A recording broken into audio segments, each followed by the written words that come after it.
Assalamualaikum warahmatullahi wabarakatuh. Waalaikumsalam warahmatullahi wabarakatuh.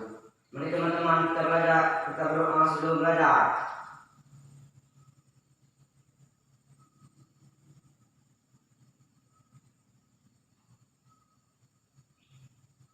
Doa selesai.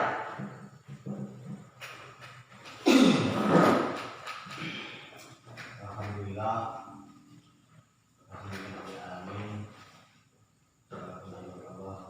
Alam yang mempertemukan kita kembali pada pelajaran kita seperti biasanya,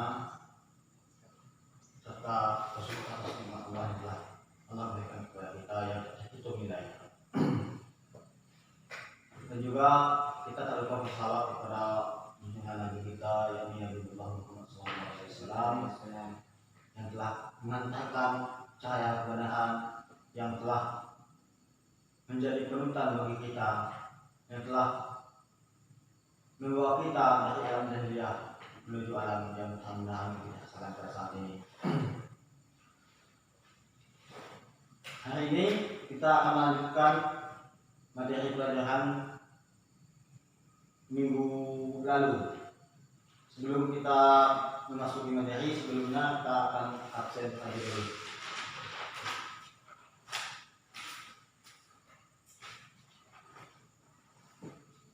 Ini kelas 8 IPA ya.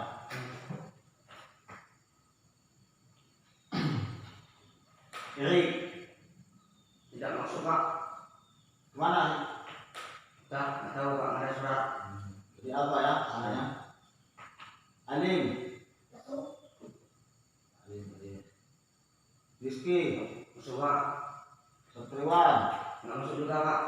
Kemana Satriwan? Entah Pak, nggak ada surat. Oh, apa ya?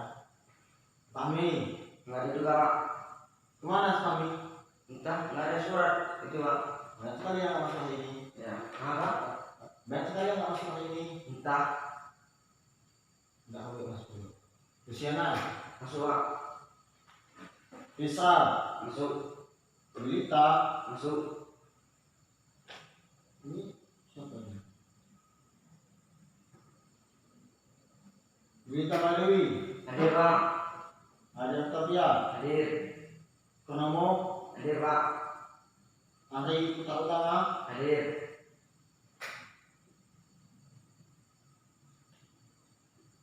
Zikri. Hadir. Rosal Putra. Masuk Pak. Jadi 3 orang yang masuk ini ya.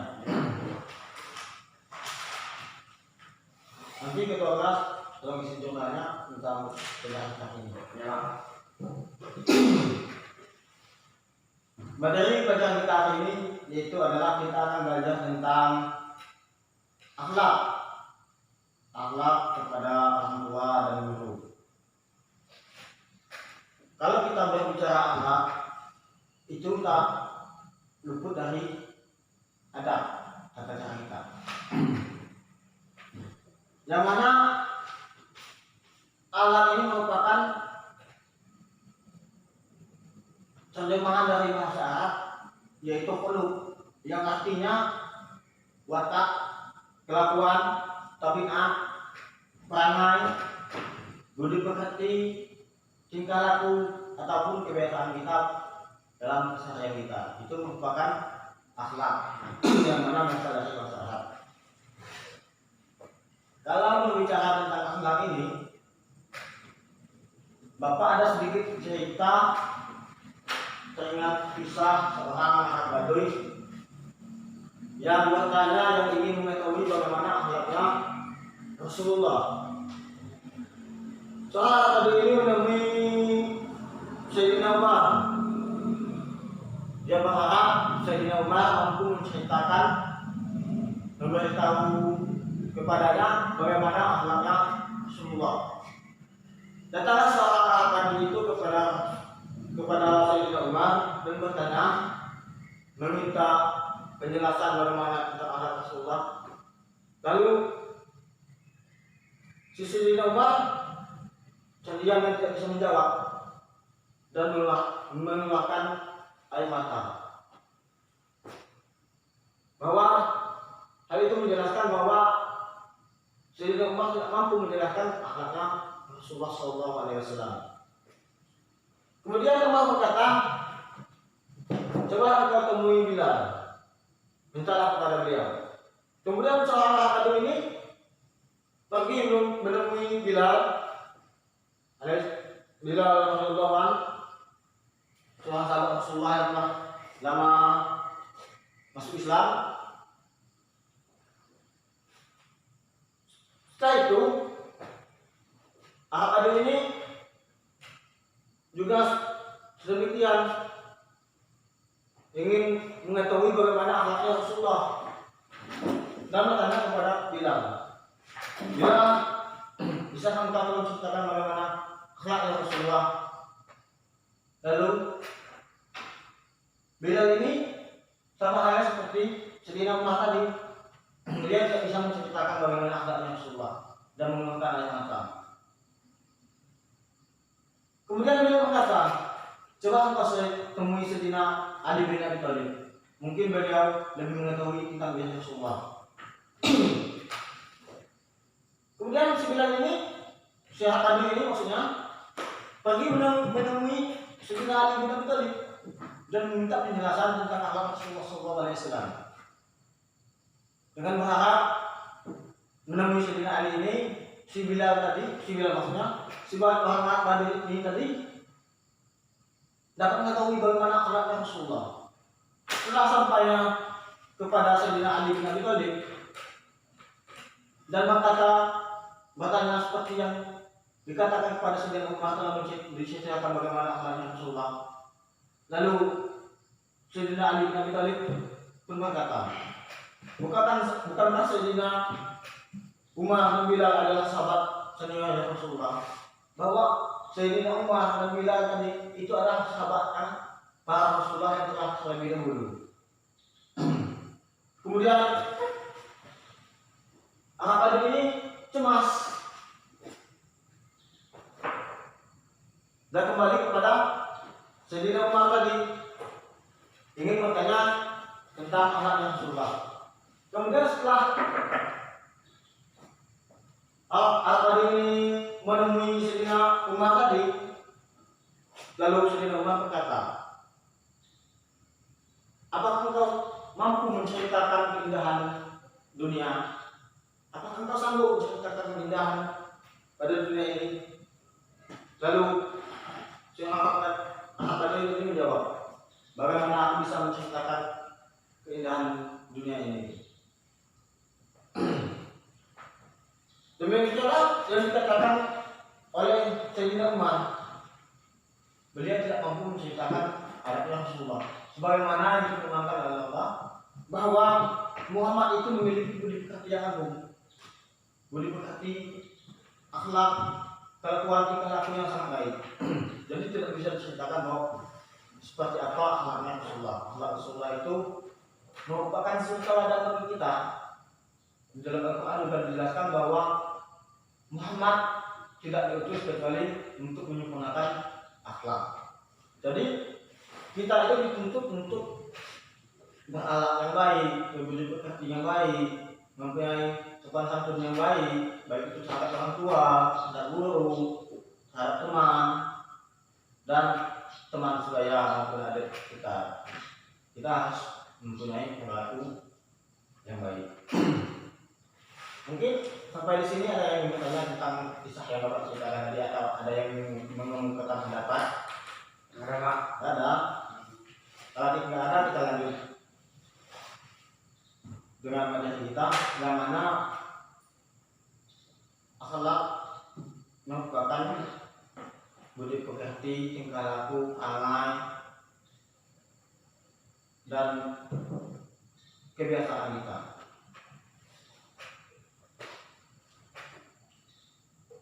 Imam Muhammad pernah berkata, tidak termasuk golongan kami orang yang tidak menghormati yang lebih tua dan tidak menyayangi yang lebih muda, serta tidak mengerti haknya para ulama.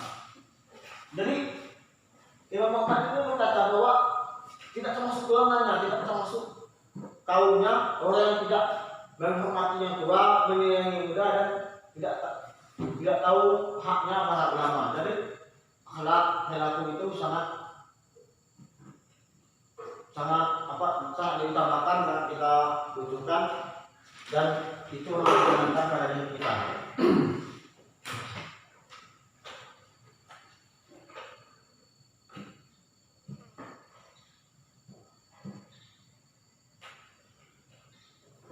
Kemudian setelah kita mengetahui apa pengertian dari ahlak, selanjutnya kita akan mengetahui bagaimana adab kita terhadap guru.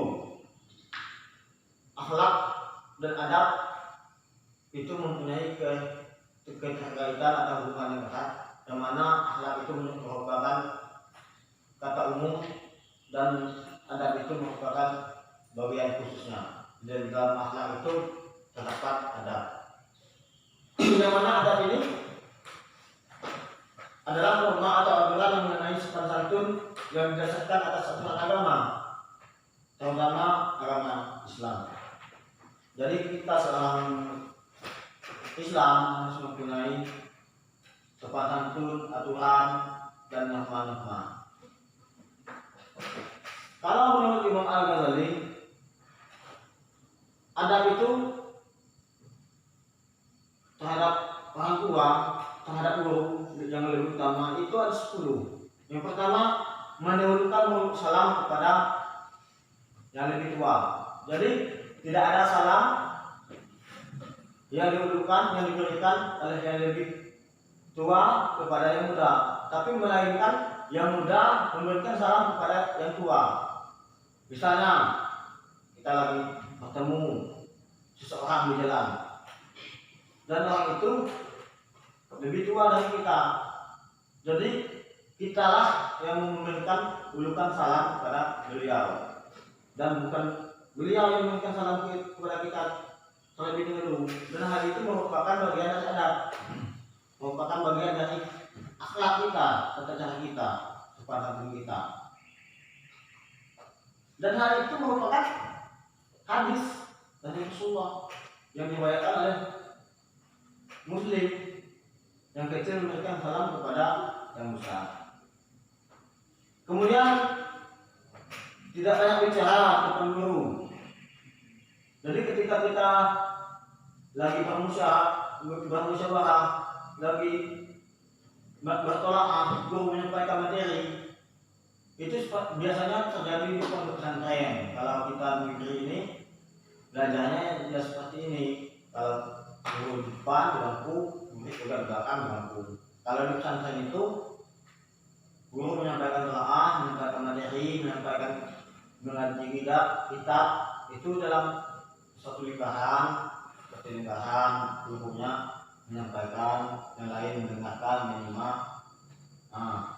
Di situ kita tidak boleh berbicara, tidak boleh bercakap. Jadi kita hanya menyimak, mendengarkan apa yang disampaikan oleh guru kita, supaya itu kita mendapat ilmu yang bermanfaat. Kemudian berdiri ketika guru ingin berdiri. Jadi ketika guru ingin berdiri, misalnya kalau kita bapak ingin berdiri, sekalian bapak sendiri, itu kalau kita berdiri. Kalau di sekolah pesantren itu, kalau gurunya atau kiainya, syekhnya, ustadznya ingin berdiri, maka kita sebagai murid kita harus berdiri juga. Berdiri dalam artian untuk menghormati beliau, dan juga kita memberikan bantuan kepada beliau. Siapa tahu dalam beliau berdiri, apalagi kiai yang sudah tua, ustadz yang sudah tua, sudah oke, jadi mereka butuh bantuan. Untuk itu kita memberikan bantuan seperti memberikan bahu kepada beliau tempat untuk berpegang. Selanjutnya tidak mengatakan perbedaan pendapat guru dengan pendapat guru yang lain. Misalnya guru menyampaikan materi, menyampaikan ilmu pelajaran, menyampaikan tentang tata cara sholat, bagaimana sholat, tata cara wudhu, dan dalam penyampaian itu sepertinya halnya sholat subuh. Guru kita mengatakan bahwa subuh itu pakai kunut. Tetapi kita tidak boleh langsung bantah. Biarpun ada pendapat lain yang mengatakan bahwa subuh itu tidak diwajibkan, tidak disunahkan. Itu kita tidak boleh membantah langsung ketika guru sedang menjelaskan. Misalnya guru lain berpendapat bahwa kunut itu tidak dibolehkan. Sedangkan pendapat guru kita mengatakan bahwa kunut itu disunahkan, sangat dianjurkan. Jadi tidak boleh kita menegur. Misalnya menegur kiainya, kiai, kenapa kiai itu, guru yang itu, ustadz yang itu mengatakan ini kunutnya nggak boleh.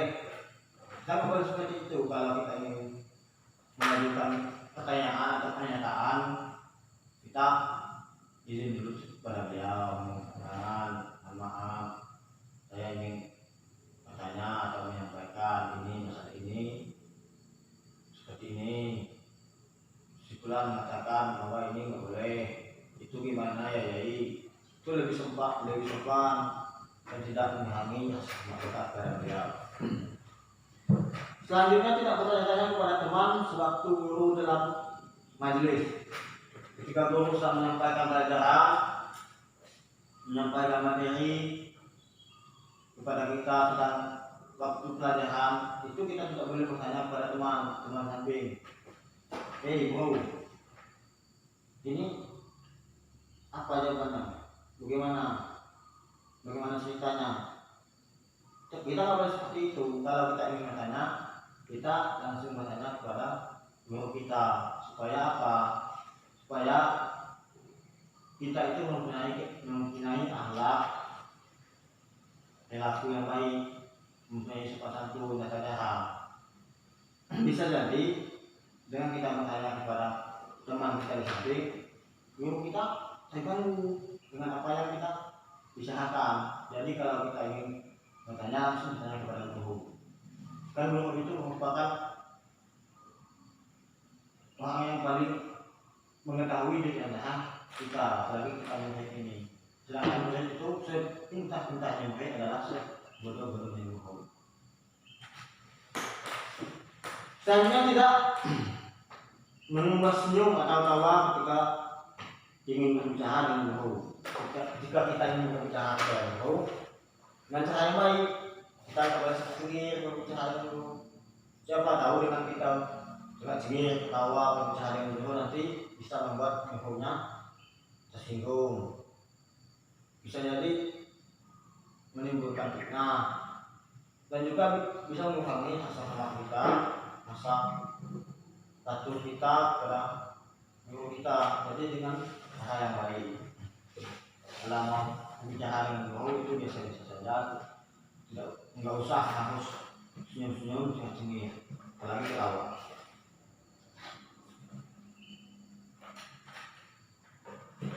Tidak mengajukan pendapat tantangan kepada guru ketika guru menyampaikan materi, ketika guru menyampaikan pelajarannya, menyampaikan kitab misalnya, menyampaikan pelajaran, itu nggak boleh langsung menyampaikan pendapat kita. Misalnya guru menjelaskan tentang suatu cerita, kita telah tahu tentang cerita itu, sudah pernah mendengar dari guru lain. Tahu-taunya cerita itu berbeda dengan cerita kita. Kita tidak boleh langsung menyanggah cerita dari beliau, tidak boleh menyanggah langsung kenyataan dari beliau. Kita dengar dulu, kita simak, setelah beliau selesai, baru kita ingin tanyakan, guru, kenapa ini cerita yang saya dapat ini berbeda dengan cerita yang dibacakan guru. Mungkin seperti itu lebih baik. Kemudian tidak menarik pakaian guru ketika guru ingin berdiri. Itu di pondok pesantren sering terjadi. Maksudnya peluang untuk terjadi hal tersebut adalah terjadi di pondok pesantren. Karena di sini kan nggak mungkin bapak berdiri, kalian mau kalian bapak untuk bantu bapak untuk berdiri. Jadi hal tersebut kan di pondok pesantren ngajinya mahal, duduk mahal. Ketika kiai yang berdiri, kita bantu, kita memberikan bantuan kepada kita seperti menunduk, kebaikan bahu kita untuk bangun, pegang. Jangan kita menarik bajunya atau kayaknya, siapa tahu ketika beliau ingin bangun dari duduknya, tiba-tiba terpeleset. Bisa jadi orang beliau terbuka dengan kita kayaknya. Jadi kalau mau bantu langsung, bukan langsung orangnya dan bajunya.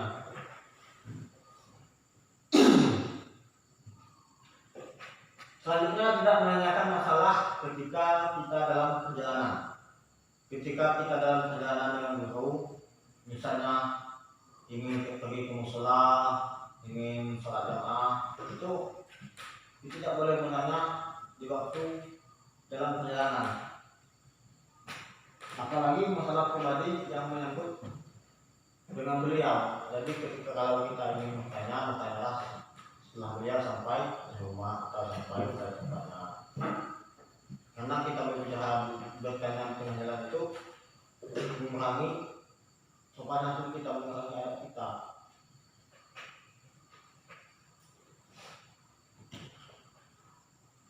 Tidak banyak tanya ketika guru sedang lelah. Kalau guru kita capek, sedang kasih pengajian atau siang, kita nggak boleh bertanya. Kalau kita mau bertanyalah ketika guru kita sedang siap, dalam keadaan maksudnya dalam keadaan lelah, capek. Jadi seperti itu. Yang kita bertanya ketika beliau sedang istirahat, itu akan mengganggu kesehatan beliau. Mungkin di sini sampai di sini ada yang bertanya, Bapak persilakan tentang adab terhadap guru. Nggak ada yang lain bagaimana? Ada yang ingin bertanya? Enggak. Bapak ini punya semua, nggak ada yang ingin bertanya. Apalagi berbicara masalah adab. Setelah Bapak lihat murid Bapak ini semuanya beradab, bagus adabnya, yang baik.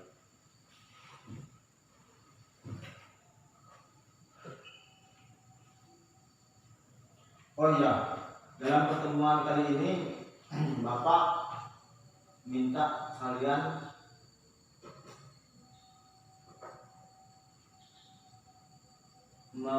gimana ya? Bapak minta kalian mencari bagaimana contoh perilaku terpuji atau akhlak terpuji. Nanti kalian tulis sebanyak mungkin bagaimana perilaku terpuji itu, apakah membantu orang lain, pokoknya tentang akhlak, bagaimana akhlak yang baik, tentang perilaku yang baik. Itu minggu depan Bapak lagi ya, itu pokoknya PDF atau sebagai nilai tambahan dari Bapak nanti kalau beliau menyatakan. Selain adab kita terhadap guru, itu juga ada adab untuk menuntut ilmu. Tadi kan kita adabnya terhadap guru, pada syekh kita, pada kiai kita, adabnya seperti itu. Ketika dalam majlis seperti itu, ketika lagi berjalan seperti itu. Sekarang kita belajar tentang adab menuntut ilmu. Bagaimana cara adab kita dalam menuntut ilmu itu? Kalau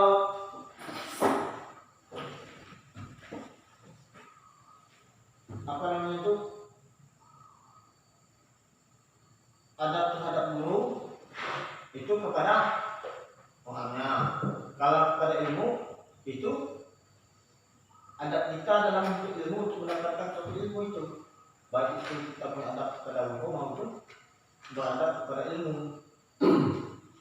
Karena ilmu itu merupakan potongan ayat dari Bapak yang Bapak dapatkan di waktu belajar di SMA dulu. Al-ilmu imamul amali wal amalu tabi'un. Ilmu itu imamnya amal. Kalau sudah kita punya ilmu, barulah kita mengamalkan. Ilmu itu bagaikan batang pohon. Sedangkan amal itu bagaikan buahnya. kalau kita sudah dapat ilmu, tinggal mengamalkan itu, insya Allah sebuahnya. Kalau beramal dulu dapat ilmu, itu sering terjadi kesesatan. Sosok tahu misalnya kita mau belajar, tidak menemukan dapat baru, kita mengamalkan. Pasti sekarang kan saya terjadi di media sosial, saya temui banyak yang melakukan syaratnya seperti ini, keluar dari Islam, saya Islam. Itu karenanya kurangnya ilmu. Beberapa pendapat yang bisa dikatakan yang anarkis. Jadi ketika kita ingin menuntut ilmu, kita pun harus mempunyai adab yang baik. Bagaimana adab kita? Sebelum kita lanjut, ada yang ingin ditanya? Silakan. Dulu ya. Siapa? Ya benar. Silakan. Nah, ini ada yang bertanya sebelum Bapak lanjut tentang adab menuntut ilmu. Kamu dulu.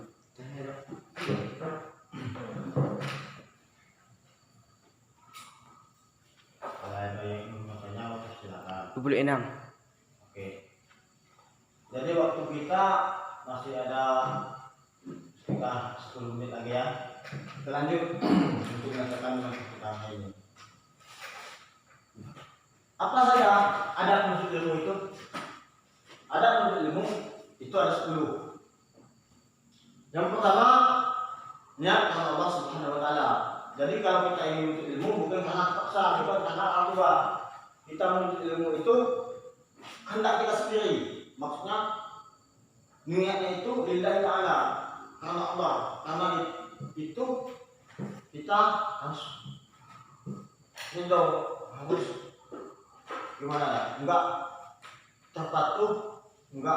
terpaku sama bajikan orang tua. Ini enggak kalau kita sekolah bolos, enggak sekolah takut dimarahi bapak, dimarahi ibu. Jadi kita sekolahnya terpaksa.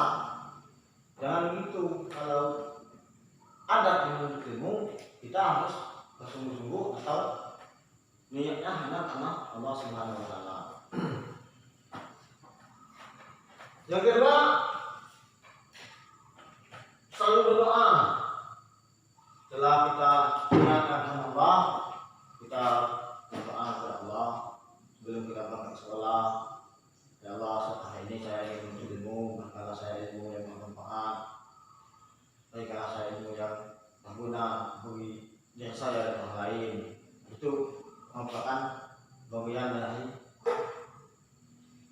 usaha kita dalam menuntut ilmu, itu dengan banyak-banyakkan berdoa. Semoga dengan kita berdoa Allah mengabulkan permintaan kita. Kemudian kita bersungguh-sungguh dalam menuntut ilmu. Bersungguh-sungguh ini tadi ketika belajar jangan ngecek, jangan belajar sendiri, jangan ada yang tidur. Kalau belajarnya tidur-tiduran, ngecek-ngecek sendiri, main congklak sama teman di belakang, makan sate, itu gak jadi belajarnya. Jadi kalau kita sedang belajar, harus sungguh-sungguh supaya ilmu itu didapatkan dengan mudah.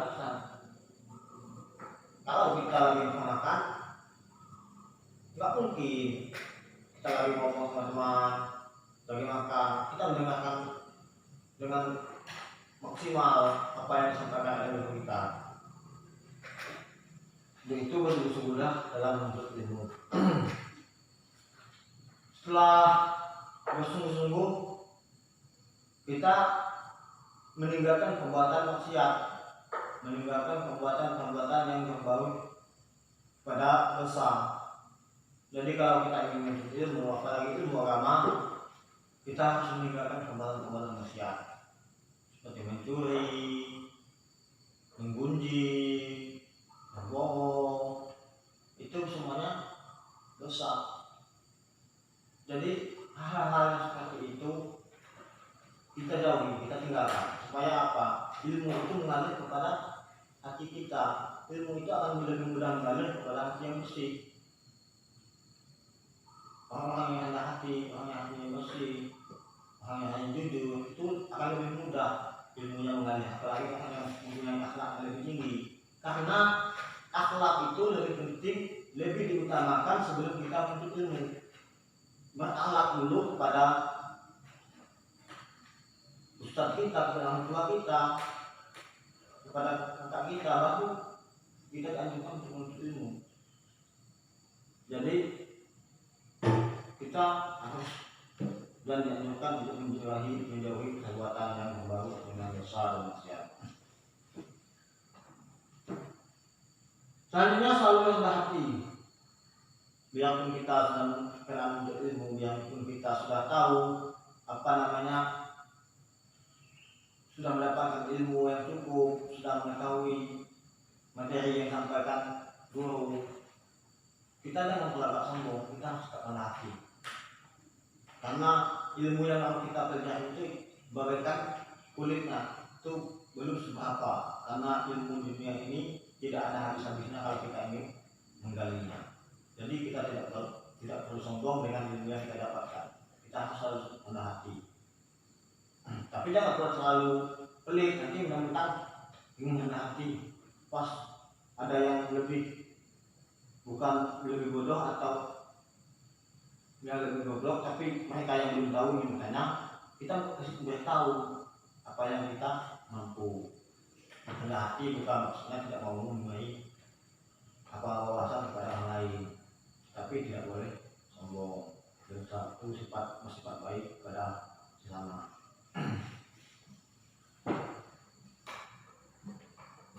Kemudian kita memperhatikan guru ketika menjelaskan. Ini penting, sangat penting sekali. Kalau kita memperhatikan bagaimana kita tahu apa yang telah kita sampaikan kepada kita. Selanjutnya menyimak, memperhatikan itu beda nggak? Menyimak dengan memperhatikan sama. Ada yang sama, ada yang beda. Kalau menyimak itu kita memperhatikan, kita menyimak itu melihat, memperhatikan dengan sama. Kalau memperhatikan itu gimana ya? Kalau memperhatikan itu cuma memperhatikan saja. Kalau menyimak itu misalnya dalam suatu cerita, di situ ada perbedaan cerita, kok kenapa cerita itu berbeda, itu namanya menyimak. Selanjutnya menghafal itu juga penting, apalagi kita menghafal Al-Quran, menghafal surah pendek, menghafal hadis. Imam Syafi'i itu menghafal hadis, hafal ribuan hadis itu bukan dengan cara yang mudah. Beliau menghafalkan satu hadis atau satu ayat hari ini, hafal. Besok beliau ulangi 5 kali. Besoknya lagi beliau ulangi hafalan yang hafal itu 4 kali. Besoknya lagi beliau ulangi hafalan yang sudah hafal itu 3 kali. Sampai 1 kali. Yang ini satu. Itu diulang terus. Tiap hari hafalannya diulang. Apalagi kita yang belum hafal, itulah kita harus hanya menghafal supaya ilmu itu melekat pada diri kita dan tidak mudah hilang. Kalau kita hafal sekali dan tidak diulang lagi, itu mudah hilang. Apalagi kita sering membuat maksiat. Itulah sejarah menghafal. Selanjutnya mengamalkan ilmu. Kalau kita sudah dapat banyak ilmu, sudah merasa cukup, sudah tahu tentang suatu peraturan atau tentang suatu pernyataan, tentang suatu konsekuensinya, kita harus mengamalkan ilmu kita tersebut. Misalnya tata cara wudhu seperti apa, kalau sunahnya wudhu seperti apa. Kalau kita sudah tahu, kita dianjurkan untuk mengamalkannya. Jangan kalau sudah dapat ilmu sudah tahu tapi tidak mau mengamalkannya, itu ilmu kita mubazir namanya. Selanjutnya berdakwah. Setelah kita mempunyai ilmu, setelah kita mengamalkan, dapat ilmu kita amalkan, dapat ilmu kita amalkan, kemudian barulah kita berdakwah. Kita menyampaikan ilmu kita kepada orang lain, menyampaikan kepada ilmu kita kepada orang yang belum tahu, memberikan ilmu kita kepada orang yang membutuhkan. Itu merupakan suatu kewajiban bagi kita, karena kita wajib untuk memberikan ilmu kita, memberikan pengetahuan kita kepada orang lain, supaya ilmu kita itu bermanfaat dan merupakan suatu amanah bagi kita.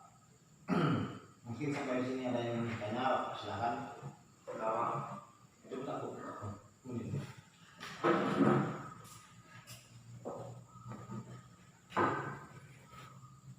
36. Kalau ada yang bertanya, silakan. Kalau nggak ada, kita akhiri pelajaran kita pada hari ini. Nggak ada yang bertanya.